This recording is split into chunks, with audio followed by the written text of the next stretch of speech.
Good evening and welcome once again to Channel 514, where this evening we will digress very briefly from our description and discussion of Homer's Odyssey. Now, instead of continuing to summarize and discuss the books of the Odyssey, what I'll do tonight is make some remarks on one of the important themes of the poem, a theme which I did not mention in a previous video. Now, what might that be? Well, it's the theme of disguise in the Odyssey, and I'm going to bring this up in a very particular connection, which I think involves an important Homeric insight into life. Now, it's often remarked, and I think in many ways correctly, that the Odyssey is more human than the Iliad, and that the Iliad is somewhat inhuman. And, of course, inhumanity is one of the major problems in the Iliad. The wrath of Achilles is inhuman. The will of Zeus is inhuman. And, meanwhile, in the Odyssey, the will of Zeus is not always so inhuman. In fact, the gods seem to be more willing to cut our main characters some slack in the Odyssey than they do in the Iliad. And meanwhile, the Odyssey involves a lot of themes that you could say are more human than those of the Iliad, or at least less, well, that they involve less of a dichotomy between humanity and inhumanity.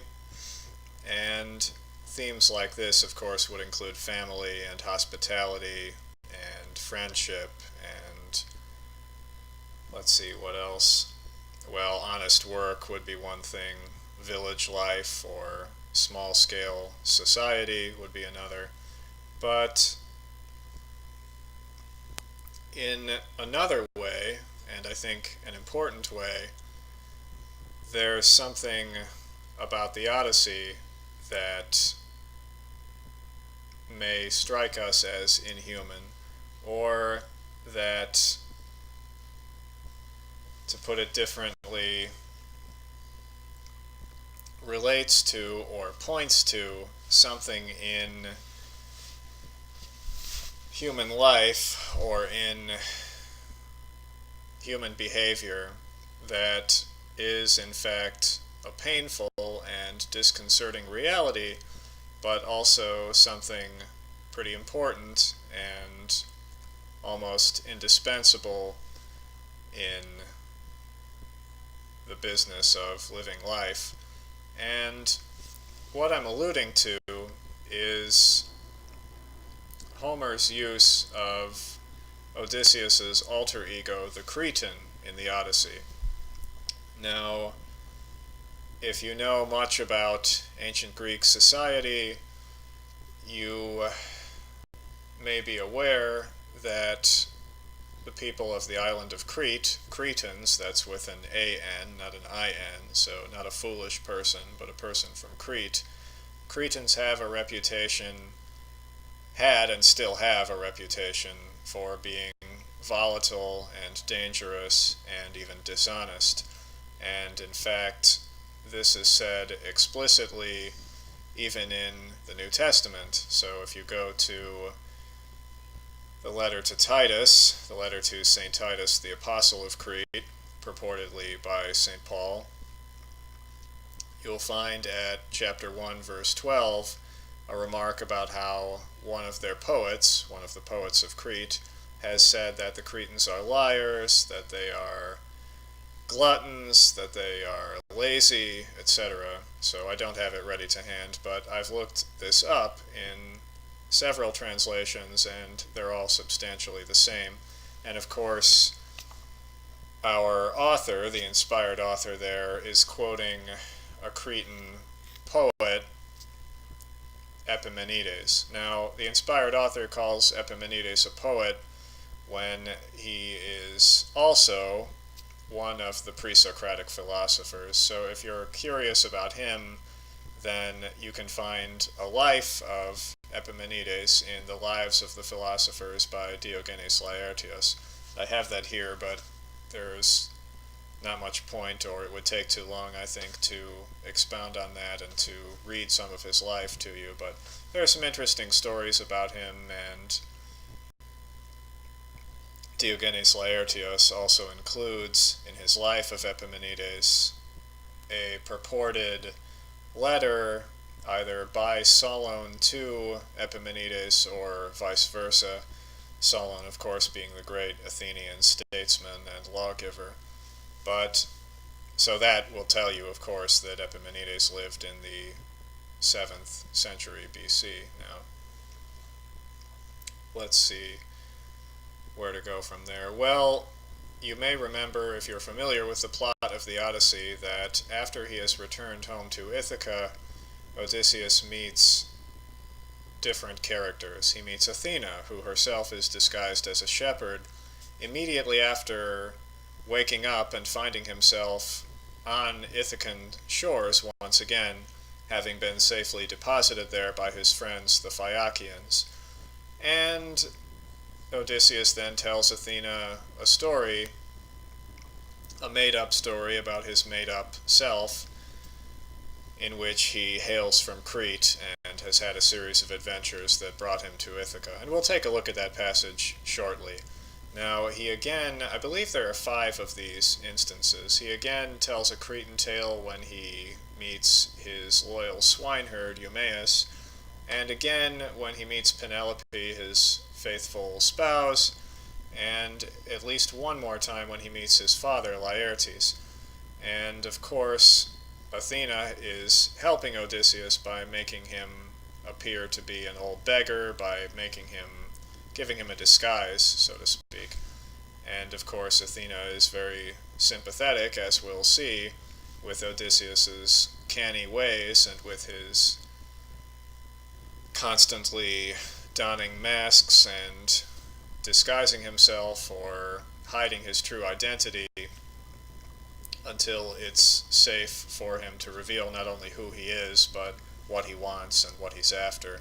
So there's something in here that I think is an important Homeric insight into life, and that is, to put it glibly, that we're all Cretans. And by that, I mean that we all have a way of telling a story or constructing an assumed identity on first meeting someone when we're uncertain what might be the upshot of this meeting, or exactly how someone will react to us, or what someone's own intentions and agenda and ideas are as we're meeting them.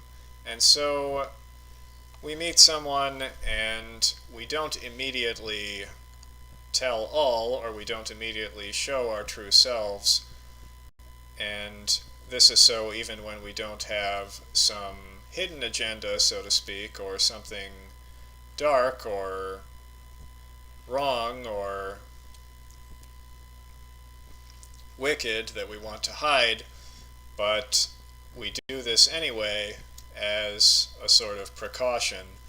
And so, to some extent, I think Homer is saying that a man is trapped in his own mind, but that this isn't so much part or a curse upon us, or a tragic flaw in human nature, but something that we naturally do, that we naturally want to do, and that at times we even ought to do, and that this is even pleasing to the gods in some instances. And so, I remembered one of the 5th, or one of the 5 instances in which Odysseus tells a Cretan tale is when he meets the leader of the suitors, Antinous, or one of the leaders of the suitors. there are two ringleaders among them, really. But anyway, so I think Homer is saying we're all Cretans, and that there's something painful or disconcerting about this, or something about it that seems wrong, but at the same time, it's an important thing, and we ought to be able to do this when the need arises. So let's take a look at the passage I mentioned in which Odysseus meets Athena, and we'll just make any closing remarks that come to mind after that, but let's get right to this. So Odysseus has finally come safely home to Ithaca, and he meets Athena, who is herself disguised as a herdsman, and not wanting to give away the fact that he's finally returned home, he tells one of his Cretan tales, and we'll see that Athena is pleased with this. So, stranger, Athena says, the name of Ithaca's reached as far as Troy, and Troy, they say, is a long, hard sail from Greece. Ithaca, heart racing, Odysseus, that great exile, filled with joy to hear Athena, daughter of storming Zeus, pronounce that name. He stood on native ground at last, and he replied with a winging word to Pallas, not with a word of truth. He choked it back, always invoking the cunning in his heart. Ithaca! Yes, I seem to have heard of Ithaca, even on Crete's broad island far across the sea, and now I've reached it myself with all this loot, but I left behind an equal measure for my children. I'm a fugitive now, you see. I killed Idomeneus' son, Orsilochos, lightning on his legs, a man who beat all runners alive on that long island. What a racer! He tried to rob me of all the spoil I'd won at Troy, the plunder I went to hell and back to capture, true, cleaving my way through wars of men and waves at sea, and, just because I refused to please his father, serve under him at Troy, I led my own command. So now, with a friend, I lay in wait by the road. I killed him just loping in from the fields, with one quick stroke of my bronze spear in the dead of night, the heavens pitch black. No one could see us, spot me tearing out his life with a weapon honed for action. Once I'd cut him down, I made for a ship and begged the Phoenician crew for mercy, paying those decent hands a hearty share of plunder. Asked them to take me on and land me down in Pylos, there, or lovely Elis, where Epeans rule in power. But a heavy gale wind blew them way off course, much against their will. They'd no desire to cheat me. Driven afar, we reached this island here at the midnight hour, rowing for dear life. We made it into your harbor, not a thought of supper, much as we all craved food. We dropped from the decks and lay down, just like that. A welcome sleep came over my weary bones at once, while the crew hoisted up my loot from the holds and set it down on the sand near where I slept. They re-embarked, now homeward bound for Sidon, their own noble city, leaving me here behind, homesick in my heart.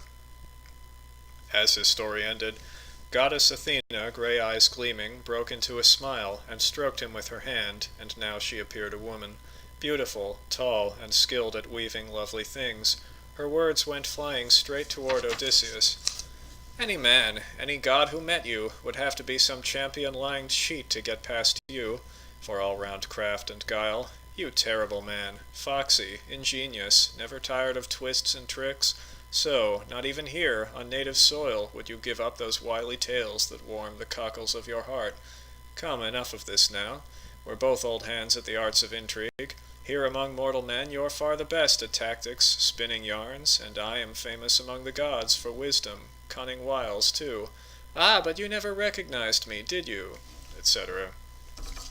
So, there you have it. Athena is pleased with a Cretan tale. And so she basically says, that's why I like you. You know better than to tell everything right away or to give yourself away too quickly. So there you have it. And let's see if there's anything else on this that I'd like to remark. Well, probably not. So anyway, thanks for joining us for this little digression on Cretan tales. And so we're all Cretans, and that's what I'm getting at, I guess. So have a great night and a great rest of the week, and we'll be seeing you soon. And so, take care.